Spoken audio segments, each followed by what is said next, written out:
Amém?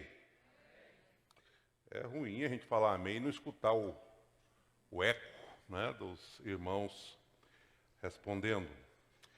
Quero convidar você a abrir a sua Bíblia em Neemias 9 e deixar a sua Bíblia aberta. Há alguns domingos que nós estamos estudando ou refletindo, ou pregando a respeito do livro de Neemias. Já falamos algumas verdades extraídas deste livro, já aprendemos muita coisa, princípios, e hoje nós teremos, não é uma exposição do livro, porque a gente não está descendo a muitos detalhes, porém estamos extraindo princípios para as nossas vidas neste livro. Quero dar uma palavra inicial, primeiro aos pais.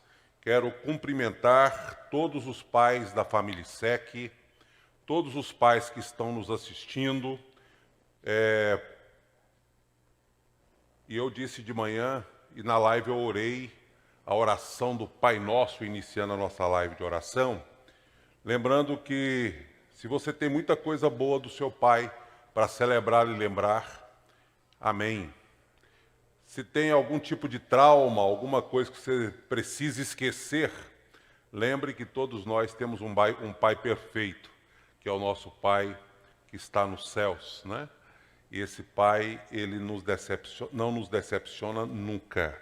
Por isso, fica aí o desafio para que você celebre e tenha Deus como o Pai perfeito que cuida de todos nós que somos seus filhos. Parabéns aos pais da nossa igreja. E também uma palavra a respeito do momento que nós estamos vivendo. Nessa semana nós tivemos, talvez foi a semana com mais notícias a respeito de irmãos da igreja e pessoas bem próximas de nós que foram testadas positivas com o vírus do Covid aí, né? Nós temos pedidos de oração aí nos grupos, tivemos o Alex, tivemos toda a família do Ramiro, né? O pastor Daniel, que eu citei de manhã, né? O filho dele estava aqui agora tocando guitarra, está entrando ali agora, né? Deu a volta, me deu notícia dizendo que o quadro apresentou um pouco de melhora, mas está na UTI ainda. E nós temos o Eduardo, né, cunhado do Walter Bonifácio, que eu acho que eu não estou enganado, eu que fiz o casamento deles, não foi? Da Nilva e do Eduardo? Acho que sim. Eu acho que sim, só se eu estiver muito enganado. Então o Eduardo tem a minha idade, né, 60 anos, e está internado também na UTI, entubado. Então, assim, são muitas notícias recentes, né? E nós queremos apenas pedir aos irmãos que intensifiquem suas orações. Nós temos gente que está, por exemplo, o Guilherme, né? De manhã, depois a Ana Flávia me mandou uma mensagem preocupada, né? Dizendo que não, pode falar, não tem problema não. Mas o Guilherme testou positivo, está aguardando o resultado da Aurora, né? Então, assim, tem muitas pessoas por aí em observação, em quarentena. Intensifiquemos nossas orações, tá bom? E por falar em oração, para fazer essa transição, eu quero convidar você, do jeito que você está mesmo, fique sentado, mas vamos falar com o nosso Deus neste momento. Pai, somos gratos por estarmos aqui nesta noite com a Tua palavra aberta. Somos gratos por todos os pais da nossa igreja, somos gratos pelos aniversariantes do dia e da semana que passou, somos gratos pelas boas notícias, nós temos pessoas melhorando, pessoas sarando, pessoas recebendo alta, somos gratos por tudo isso. Contudo, queremos declarar a nossa total dependência do Senhor. E queremos dizer, ó Deus, que precisamos de Ti mais do que de qualquer outra coisa. O Senhor é a nossa força, o nosso refúgio, o nosso consolo, o nosso libertador. O Senhor é o Deus que cuida de nós. E por isso nós clamamos, ó Deus, que a Tua boa mão estendida, milagrosa, possa estar na direção de todos aqueles que estão sofrendo, aqueles que estão com sinais, sintomas, aqueles que estão em convalescência. Pai, cuide de cada um. E nós queremos dar sempre a Ti toda a honra, toda a glória, todo louvor. Nós entregamos esse tempo de pregação para que a Tua palavra que vai ser ministrada, encontre espaço nas nossas mentes e corações e também traga crescimento e edificação para todos nós. Oramos e clamamos em nome do Senhor Jesus. Amém. Amém. Eu quero começar com a leitura dos versículos 1 e 2. Se você já está com a sua Bíblia aberta, em Neemias 9, os versículos 1 e 2 dizem assim: No 24º dia do mês, os israelitas se reuniram, jejuaram, vestiram pano de saco e puseram terra sobre a cabeça. Os que eram de ascendência israelita tinham se separado de todos os estrangeiros. Levantaram-se nos seus lugares, confessaram os seus pecados e a maldade dos seus antepassados. Queria dar um destaque para a última frase. Confessaram os seus pecados e a maldade dos seus antepassados. Sabemos muito bem que a confissão dos pecados, ela é bíblica. Nós vivemos o seguinte, a gente trabalhou em Neemias a questão da reconstrução dos muros, reconstrução da dignidade, da segurança, não é? Trabalhamos a reconstrução do templo, isso para eles era fundamental também. A questão de colocar guardas em pontos estratégicos também trouxe lições preciosas para nós. E domingo passado falamos de avivamento, reavivamento. Por quê? Porque Esdras, companheiro de Neemias, não é? Foi para um lugar, reuniu todo o povo, subiu numa plataforma e a Bíblia diz que ele leu. Esdras, melhor dizendo, leu todo o Pentateuco, toda a Bíblia que havia naquela época. Foram horas de leitura, e foi um momento muito especial de avivamento. E eu disse que o avivamento, ele vem basicamente pela palavra, e nós não podemos acreditar em nenhum movimento de avivamento cuja base não seja a palavra. Mas depois do avivamento, qual é uma característica comum que acompanha qualquer avivamento? A confissão de pecados. Quando o Espírito Santo age, o que acontece conosco? Nós nos derramamos na presença do Senhor e nós confessamos os nossos pecados. Vem acompanhado de quebrantamento, de humilhação, de entrega, de rendição ao Senhor. E o que nós encontramos na palavra de Deus é que a confissão produz perdão, purificação. O texto, eu até de manhã disse, um texto bíblico, tem alguns textos bíblicos que nós precisamos saber de cor e precisamos saber aonde o texto se encontra. E um dos textos bíblicos que precisamos saber de cor e saber onde ele se encontra é 1 João 1:9. Se confessarmos os nossos pecados, ele é fiel e justo para nos perdoar os pecados e nos purificar de toda injustiça. Se você tiver que saber 10, 15 versículos de cor, esse versículo tem que estar na sua agenda. Tem que ser um dos versículos que você tem que saber citar e recitar. E o que esse versículo está nos ensinando? Se confessarmos os nossos pecados, ele é fiel e justo para nos perdoar os pecados e nos purificar de toda injustiça. Uma das coisas que quem lida com aconselhamento permanentemente tem que tratar é que tem pessoas que Deus prometeu perdoá-las, mas elas próprias não se perdoam. E exatamente por isso, esse versículo torna-se nulo na vida dessas pessoas. E de vez em quando a gente encontra argumentos do tipo, pastor, mas eu não senti que fui perdoado.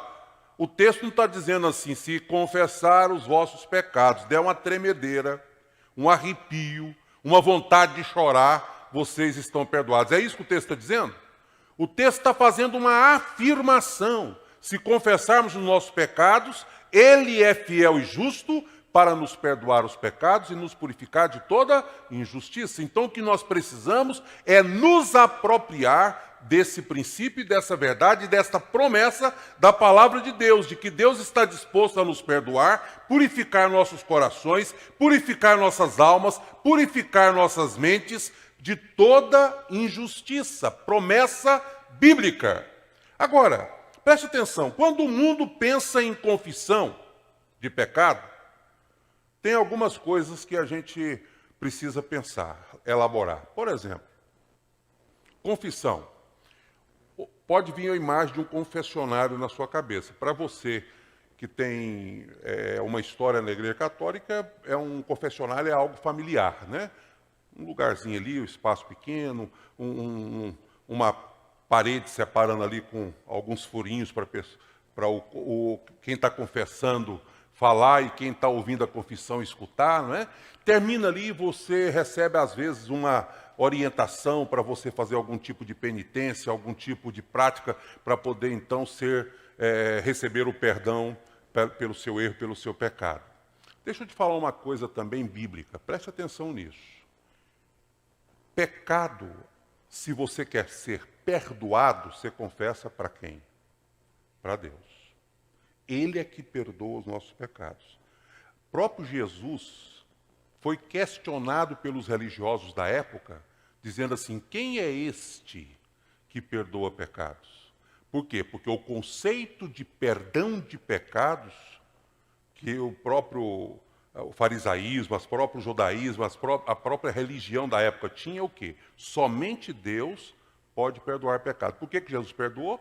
Porque Jesus é Deus, Ele é divino, não é? Aí você pergunta, então eu não devo pedir perdão para as pessoas? É claro que não. Eu peço perdão para a pessoa para eu ser curado. Preste atenção à diferença. Eu peço perdão para Deus para eu ser perdoado, não é?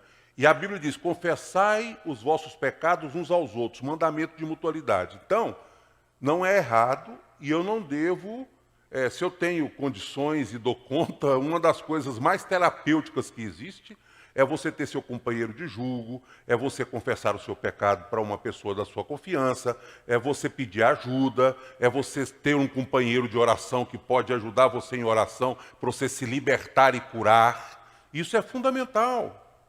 Isso é fundamental. Contudo, o perdão de pecado só obtemos com Deus. Só Ele pode nos perdoar os pecados. E é isso que esse texto está dizendo. Segundo, preste atenção também. Qual é o conceito de confissão que vem à mente quando nós falamos sobre este assunto? É aquela ideia assim, eu fui pego e admiti que pequei e errei. Não é? Então tem gente que pensa que só deve admitir que errou quando ele é pego em algum erro. É aquela ideia da confissão diante de um tribunal, da confissão diante de uma investigação, de uma pressão de um investigador. É aquela ideia assim, você está ali e você começa a ser pressionado e diz, não, de fato, eu fiz isso. Só que esse tipo de confissão não é a confissão genuína e bíblica, porque esse tipo de confissão é apenas admitir que está errado, mas você não demonstrou remorso, arrependimento, contrição, tristeza pelo seu erro que foi cometido. Quando isso acontece, você apenas admite suas ações, mas você não admite sua culpa. Percebe a diferença? Uma coisa é eu admitir que eu errei. Outra diferente é eu admitir que eu sou culpado pelo que eu fiz. O genuína confissão que gera perdão é aquela confissão em que eu digo assim, eu errei. E eu estou triste, contrito, com remorso, porque eu errei. Eu não gostaria de ter errado. Me perdoa. Percebe?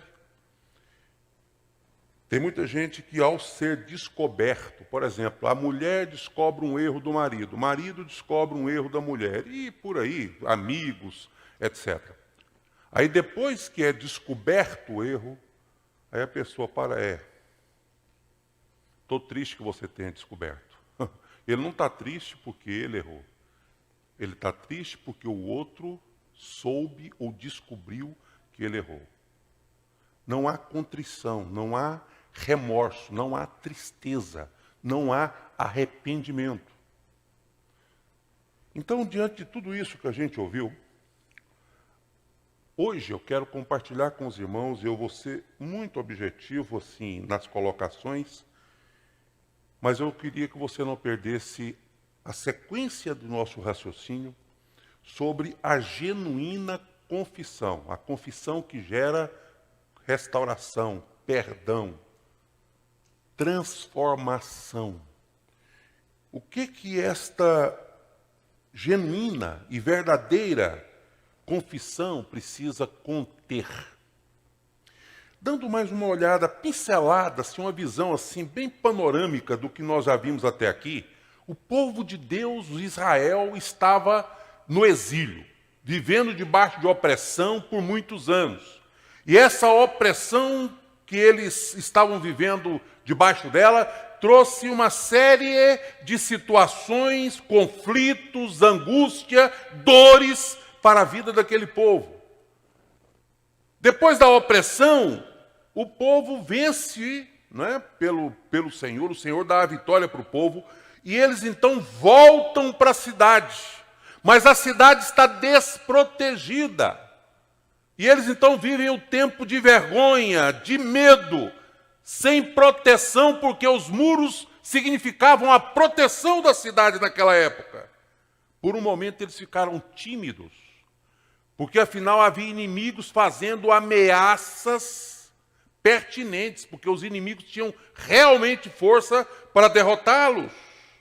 Mas de repente você percebe que Deus age, e quando Deus age, a vitória vem. Então Deus levanta Neemias, os muros são milagrosamente construídos, aquela liderança divina através de Neemias fez com que eles restaurassem a segurança, a confiança, a dignidade, e os muros foram construídos.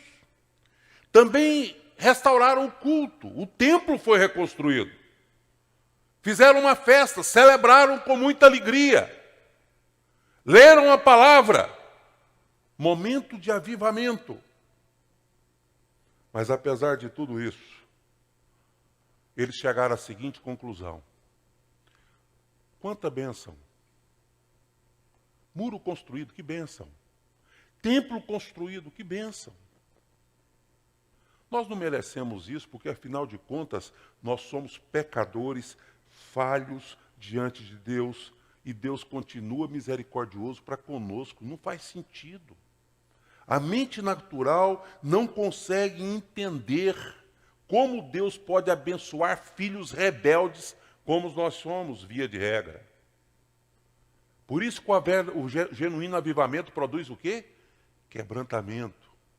Produz boca no pó. Produz contrição. Remorso, tristeza, porque quando você compara a bondade, a misericórdia, a graça e a fidelidade de Deus com aquilo que você é, você deveria ter sido consumido, fulminado, não é? Expulso da presença de Deus, e Deus está o tempo todo de mão estendida dizendo: meu filho, eu quero te dar mais uma chance, meu filho, volte, meu filho, mude. Não é? Diante de tudo isso, da negligência do povo versus as bênçãos de Deus, o que fazer? Como reagir à misericórdia de Deus? Como reagir à bondade de Deus? Só tem um jeito: com confissão e arrependimento, ou com arrependimento e confissão. Essa é a melhor forma de nós reagirmos à bondade de Deus. Deus é bom o tempo todo, Deus nos dá a primeira chance, segunda chance, terceira chance. Deus cuida de nós em toda e qualquer situação. Mas a pergunta é: como eu posso reagir a tudo isso? Então vai aqui a instrução de hoje da palavra de Deus. Reagir com confissão, com arrependimento. Esta é a marca que sucede o genuíno avivamento. Essa é a marca. Então eu quero trazer para você as características de uma genuína, de uma verdadeira confissão. A primeira característica, sabe qual que é? É que existe uma postura de arrependimento. Em primeiro lugar, o povo reuniu, não foi porque os líderes religiosos mandaram, não. Eles foram voluntários, sem pressão religiosa. Sem pressão religiosa. Eles simplesmente reuniram.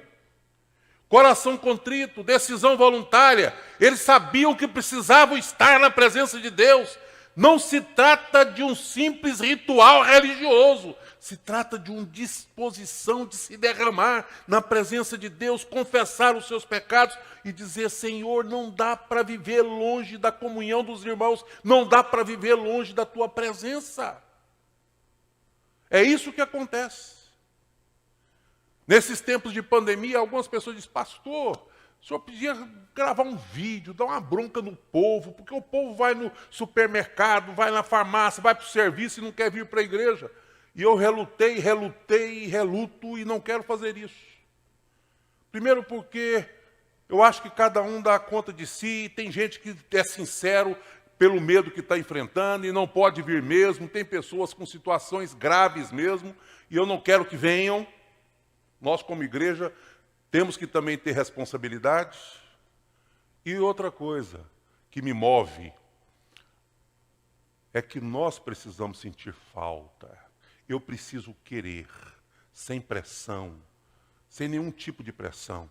Eu tenho que entender que estar aqui, a não ser que eu não possa, mas se eu posso, estar aqui, estar em comunhão com os irmãos, estar conectado, estar ligado, estar cultuando, é a coisa melhor que existe.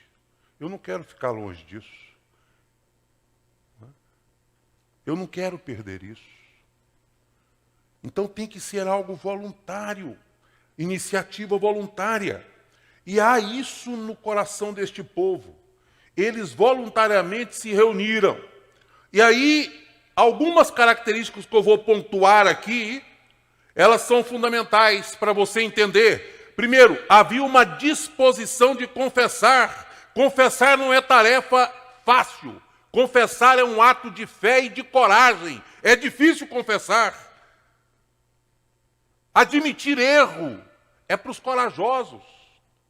Tem gente que tem medo de fazer isso, mas aquele povo tinha uma disposição de dizer: pequei, errei, os meus pais erraram, os nossos antepassados erraram, não gostamos de reconhecer o erro, mas aquele povo estava disposto a reconhecer. Uma outra pontuação deste item é a preparação para este tempo. Eles estavam com o coração pronto para a confissão. Porque confissão não pode ser feita de qualquer maneira. Não pode ser de boca para fora. Tem que ter um processo de dentro, que sai lá de dentro. Por isso, olha a prática desse pessoal, que não tem nada a ver conosco nos dias de hoje. Mas eles jejuaram, até que jejum a gente conhece. Mesmo que a gente não pratique sempre, a gente sabe o que é jejum. Então esse item é mais familiarizado conosco. Mas o texto diz que, além disso, eles se cobriram de pano de saco e de terra, de cinza. Isso não faz muito sentido para nossos tempos e para a nossa cultura. Mas o que significa saco, terra e cinza nesse processo? Significa um gesto público demonstrando pesar, demonstrando contrição, demonstrando arrependimento. Não tenho coragem de vestir uma roupa. E eu tenho que pôr a boca no pó, não é? Eu tenho que me humilhar na presença de Deus, porque, na verdade, eu não mereço nada, e eu tenho que demonstrar que eu não mereço nada para o Senhor. E essa demonstração pública de extremo remorso, de pesar, de arrependimento por algo que eles haviam feito, é um sinal de que eles estavam prontos para a confissão. Não era um gesto religioso apenas. Quando é gesto religioso, sabe como é que a gente confessa? A gente confessa dizendo: Senhor, o Senhor sabe de tudo, o Senhor sabe dos meus erros. Isso é um gesto religioso, né? Ou então, quando a gente ora dizendo: Senhor, eu queria que o Senhor me perdoasse pela multidão dos pecados que eu cometi, por atacado, perdão por atacado. E o perdão por atacado também não faz sentido. Se você já aceitou Jesus, de uma vez por todas, entenda isso. O dia que você foi para a cruz do Calvário, os seus pecados foram perdoados na cruz. Concorda com isso? Aí, depois da cruz, pecado tem que ter nome. Pecado tem que ter nome, porque a multidão já foi perdoada. Certo? Eu cresci ouvindo essa oração. Na igreja minha de origem, eu ouvia muitos irmãos maduros na fé. Senhor, perdoe a multidão dos meus pecados, dos nossos pecados. Que história é essa?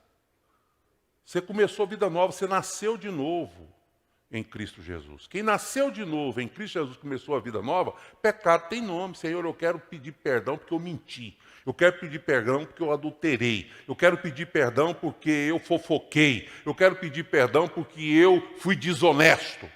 Tem que ter nome. Pecado tem que ter nome. Mas tem gente que ora assim: Senhor, me perdoe porque eu falhei contigo. Subjetivo. Subjetivo. Você tem que entender que o pecado precisa ser, a confissão do pecado precisa ser clara. Clara. Porque você entende o que está acontecendo com você. Existe confissão individual, que é aquele pecado que você cometeu e você só precisa acertar com Deus e com a pessoa que você ofendeu. Se você quiser fazer além disso, é para a sua cura, para a sua restauração. Mas é assim que age. Mas, por outro lado, nós precisamos também lembrar que existe pecado coletivo. E esse povo aqui está orando pelo pecado coletivo, o pecado de toda a nação, o pecado presente e o pecado passado dos seus antepassados. E a confissão voluntária, seja ela individual ou coletiva, seja ela por causa do seu pecado, do pecado da família ou pecado da nação, todo pecado é contra o Senhor. E você precisa buscar o perdão do Senhor. As ações certas, apropriadas, nos levam a entender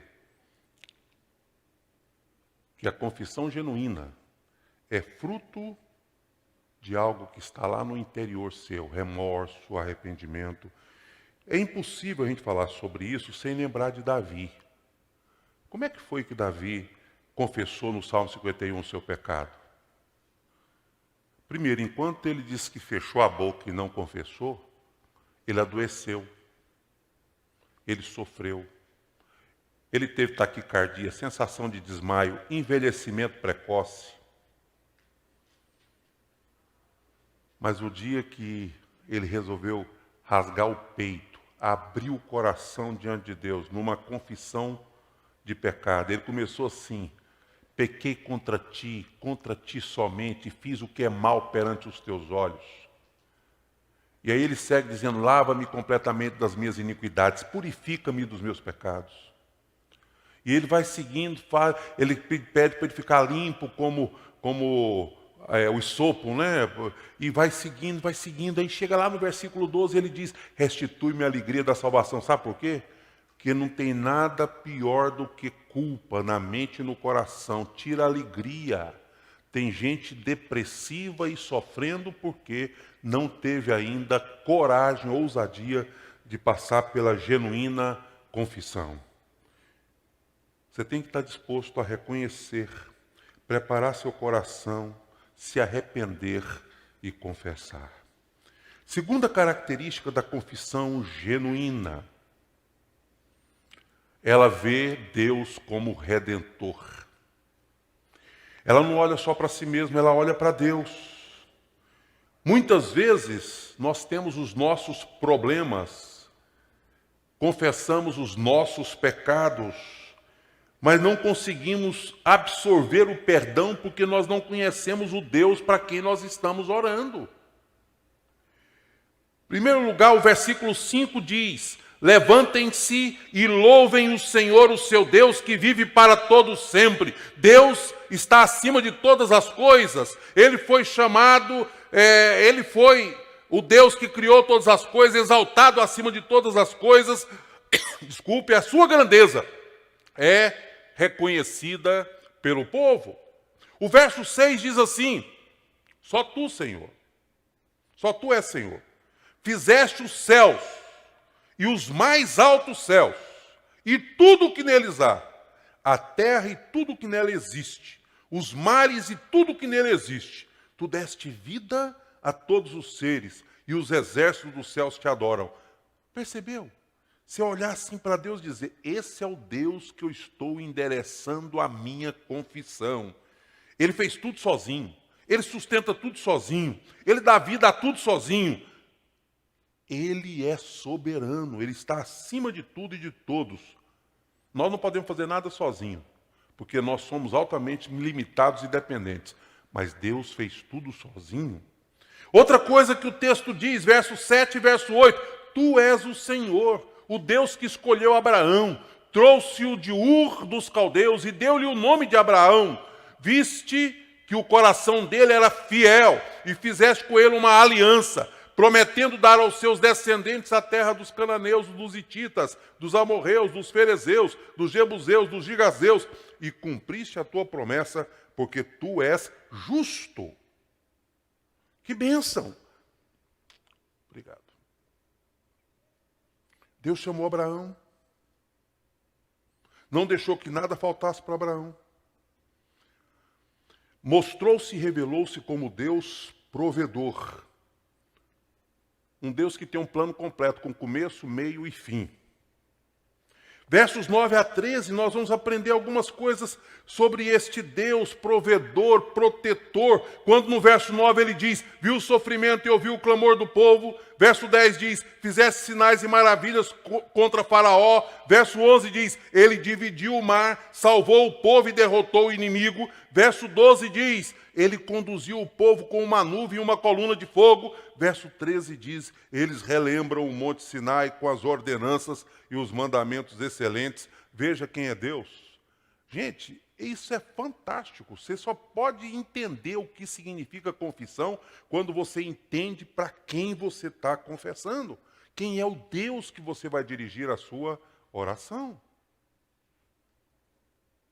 Verso 15 e verso 21 ainda dizem assim, na fome deste-lhe pão do céu, na sede tiraste para eles água da rocha. Verso 21, durante 40 anos tu os sustentaste no deserto, nada lhes faltou, as roupas deles não se gastaram, nem os seus pés ficaram inchados.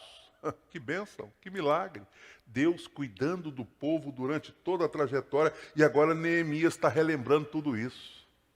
E isso é fundamental na hora da oração e da confissão, saber quem eu sou e saber quem Deus a quem eu estou dirigindo a minha oração é. Verso 27, fala de perdão. Dos céus tu os ouvistes, na tua grande compaixão deste-lhes libertadores que os livraram das mãos dos seus inimigos. Confissão. Quantas vezes nós desistimos da ajuda de Deus porque não entendemos quem Deus é? Ah, eu não quero a ajuda de Deus, não. Não vai adiantar nada. Não vai adiantar nada porque você não conhece o Deus maravilhoso que nós servimos. Você está pronto para a confissão? Está preparado para a confissão? Você entendeu a necessidade da confissão? A chave de tudo é que aquele povo estava preparado. Terceira e última característica da genuína confissão. O arrependimento que se verbaliza, fala. Não adianta você ser arrependido e ficar arrependido só dentro do seu quarto e das quatro paredes, não.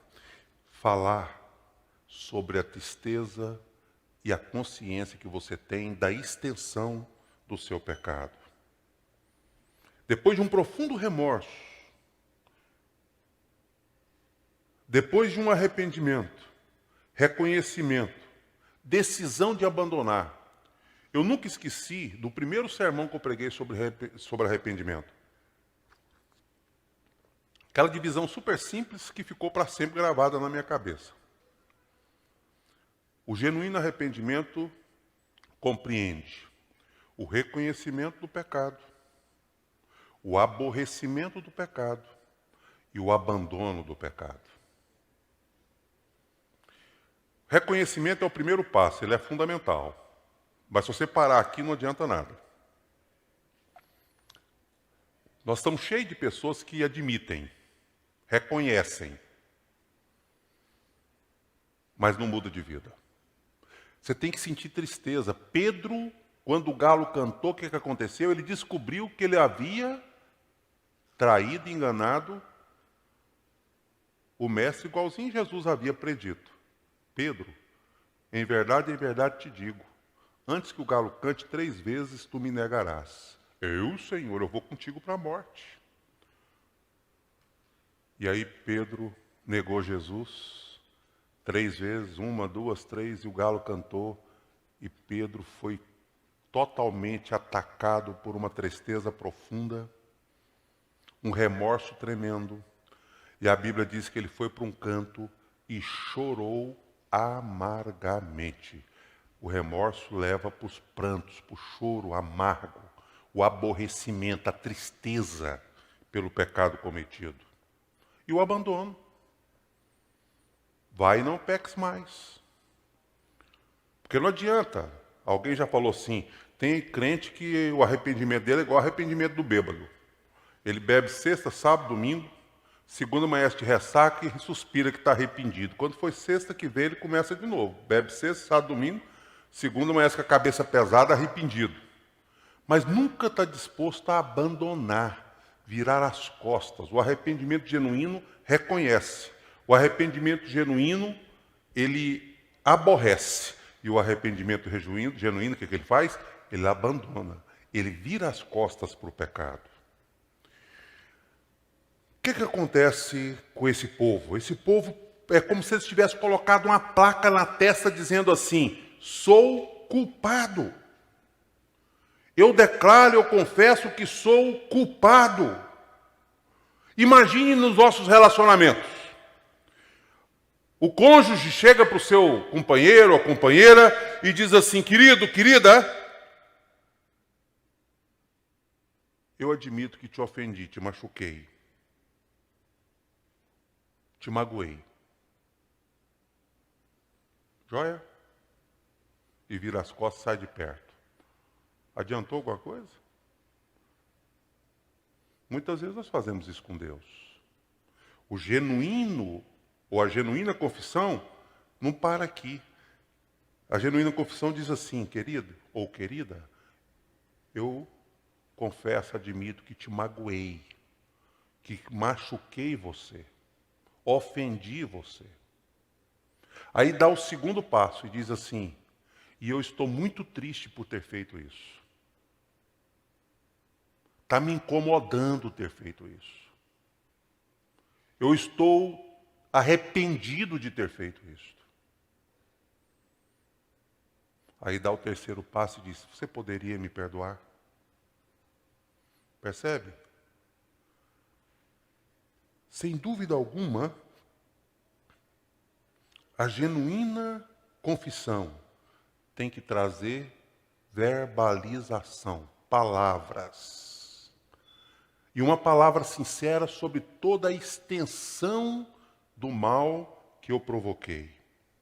Eu tenho que escrever na minha testa assim, ó, não apenas admito o pecado, eu sou culpado. Alguém fala, qual que é a diferença, pastor? A diferença você vai entender daqui a pouco. Primeiro, vamos por etapa. O povo pronunciou a fidelidade de Deus. Significa o seguinte, nós pecamos, mas Deus continua o mesmo. Eu pisei na bola, mas Deus nunca mudou. A misericórdia dele continua, a fidelidade dele continua, ele continua o mesmo Deus. Ele manteve a sua fidelidade. É bem verdade que o pecado me separa de Deus. As vossas iniquidades fazem separação entre vós e o vosso Deus. Mas a confissão restabelece a comunhão, o relacionamento, a reconciliação. Confessar os meus pecados não muda Deus, porque Deus já sabe os pecados que eu cometi. Eu escondo de todo mundo, mas de Deus eu não consigo esconder.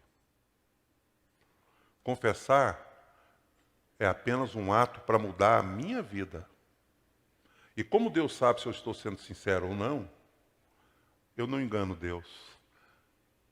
Não adianta eu querer confessar só para ganhar uns pontinhos, porque Deus a gente não ludibria, não engana.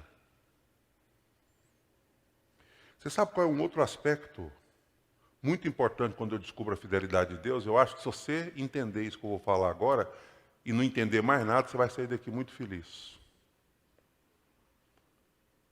É que quando eu descubro quem Deus é e que Ele não muda jamais, eu não tenho medo de confessar.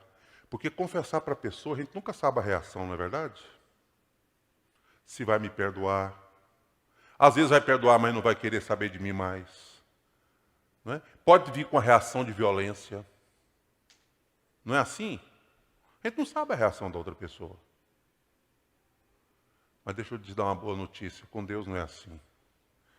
Você vai pedir perdão e Ele nunca te rejeitou e nunca irá te rejeitar. A promessa dele é: eu nunca te abandonarei, nunca te deixarei. Por isso você não precisa ter medo de Deus, não. Deus não vai fugir de você e nem desistir de você.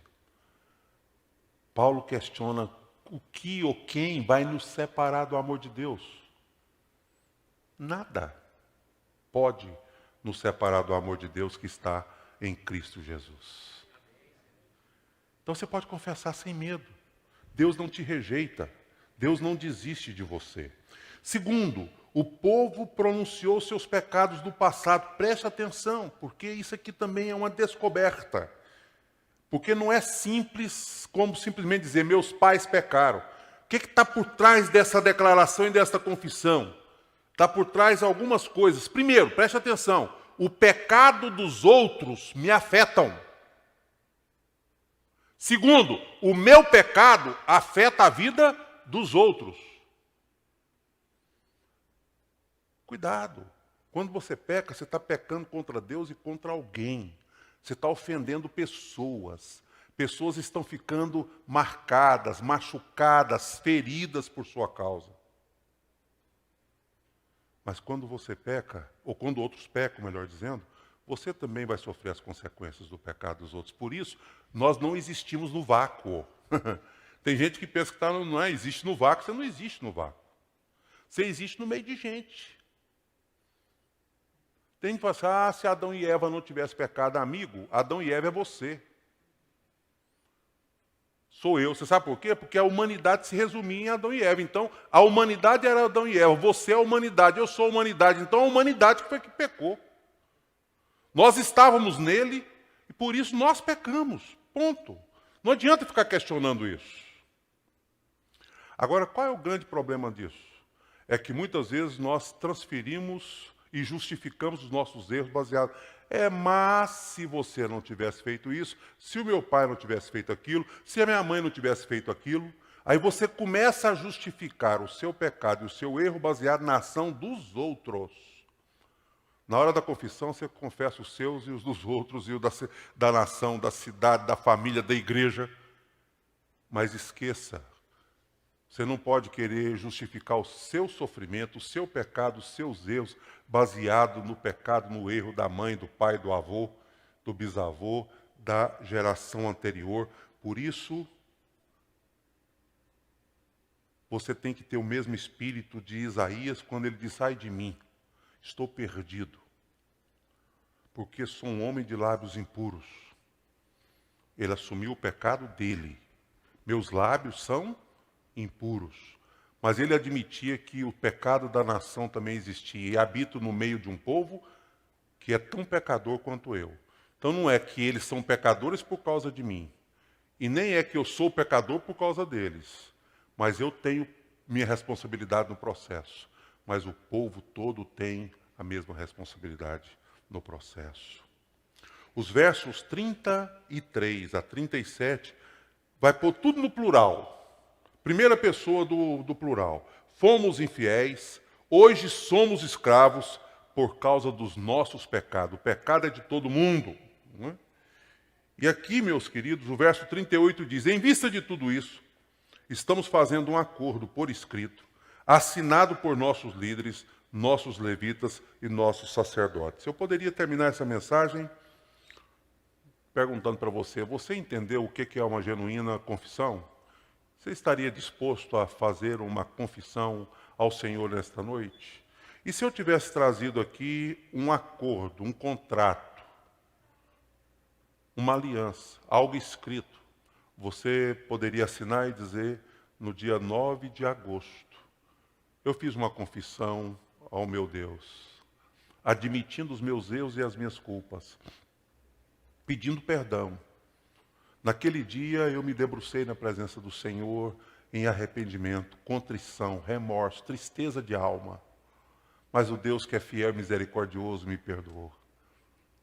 Você assinaria? Eu não trouxe, não precisa ficar com medo, não, porque não tem aqui nada escrito. Mas naquele dia eles fizeram um acordo e fizeram uma aliança e os líderes assinaram aquela aliança, aquele acordo feito com o Senhor. Sabe de uma coisa? A gente muitas vezes faz compromissos e não consegue honrar. Porque a gente muitas vezes não escreve os nossos compromissos. Não marca os acordos que nós fizemos. De vez em quando você tem que trazer um papel, talvez a própria Bíblia. Tem algumas páginas em branco ali no final, na capa, contra capa, e você colocar alguns lembretes. No dia tal, eu fiz minha confissão, pedi perdão para os meus pecados e fiz um compromisso com Deus, fiz um acordo com Deus, fiz uma aliança com Deus. Quando nós pecamos, nós nos afastamos de Deus e somos controlados pelo inimigo. Quando nós confessamos, nós nos aproximamos de Deus e somos controlados por Ele. Você vai sair daqui hoje sendo controlado por Deus ou controlado pelo inimigo? Quando pecamos, o remorso, a tristeza, a culpa rouba a nossa alegria. Quando confessamos, a nossa alegria é restaurada. A nossa adoração é restaurada. Nós experimentamos a alegria do Senhor, que é a nossa força. Você está pronto hoje? Pronto para fazer uma aliança com o Senhor? Pronto para pedir perdão pelos seus pecados? Pronto para fazer uma confissão genuína? Confissão genuína tem que ter postura de arrependimento. Confissão genuína precisa ter o reconhecimento, precisa ter, além da postura genuína, precisa ter a certeza plena de quem Deus é. A confissão genuína precisa ter, além da certeza plena de quem Deus é, de quem nós somos, nós precisamos verbalizar, abrir a boca, dizer o que é que nós estamos sentindo e fazendo. Queria convidar você a fechar os seus olhos.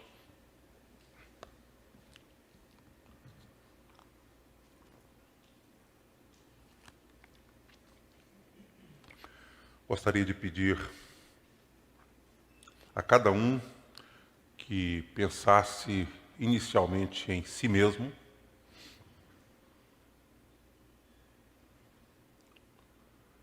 em alguns casos nós temos mais do que pecado. Em alguns casos nós temos um vício no pecado. Tem pessoas que são viciadas em vários tipos de pecados, desde acesso a sites pornográficos até outros tipos de vícios. Que a gente tem que admitir que não dá para resolver sozinho, nós precisamos de libertação que só Deus pode trazer a nós. Mas mesmo quando o caso é difícil, você está com medo de fazer um compromisso e não dá conta, clame pela misericórdia de Deus e diz: Senhor, eu quero mais do que o teu perdão, eu quero que o Senhor faça um milagre na minha vida, eu quero que o Senhor traga a restauração plena da minha vida, eu quero que o Senhor não só me perdoe, mas que o Senhor me restaure, me liberte de todas as minhas amarras, de todas as minhas dependências. Em nome de Jesus, eu quero o milagre do Senhor na minha vida. Amém. Eu quero orar ao Senhor por nós aqui, por quem está nos assistindo. Se alguém fez algum tipo de confissão ao Senhor agora e clamou por libertação, clamou por restauração, Eu não quero que você verbalize nada, eu quero apenas que você, que tomou essa decisão, faça como aquele povo fez, torne a decisão pública, ficando em pé e orando comigo, porque essa decisão é apenas dizendo assim: Deus é bom e misericordioso, eu sou pecador e culpado,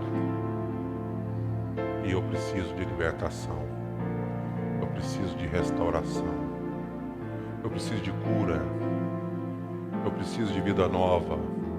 E Deus não me trouxe aqui à toa, Ele quer fazer um milagre na minha vida.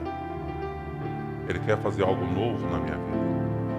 Eu sei que às vezes você não dá conta, mas na hora que a força da gente termina, começa de Deus. Na hora que o meu limite, a minha limitação acontece, eu apenas me curvo diante daquele que é infinitamente maior e mais poderoso do que eu. Amém? Senhor Deus e Pai, estamos aqui como igreja, Senhor. Eu quero te pedir que em nome de Jesus mesmo, o Senhor aceite a nossa confissão, a nossa declaração de limitação, de fragilidade, que muitos de nós, ó Deus, admitimos e queremos que o Senhor nos liberte, perdoe, sustente, mude, transforme para a honra, glória e louvor do Teu nome. Nós queremos mais do que simplesmente admitir, nós queremos dizer que ficamos tristes. O pecado nos entristece e nós queremos a restauração que só o Senhor pode produzir. Por isso que a genuína confissão possa produzir esta noite cura, restauração de alegria, como Davi, a alegria até mesmo da salvação, porque apesar de não perdermos a salvação, nós perdemos a alegria da salvação, e nós queremos que essa alegria seja restaurada em nome de Jesus. Aceite, ó Deus, a nossa confissão. Receba-nos em Tua presença. Em nome de Jesus. Amém. Amém. Deus abençoe.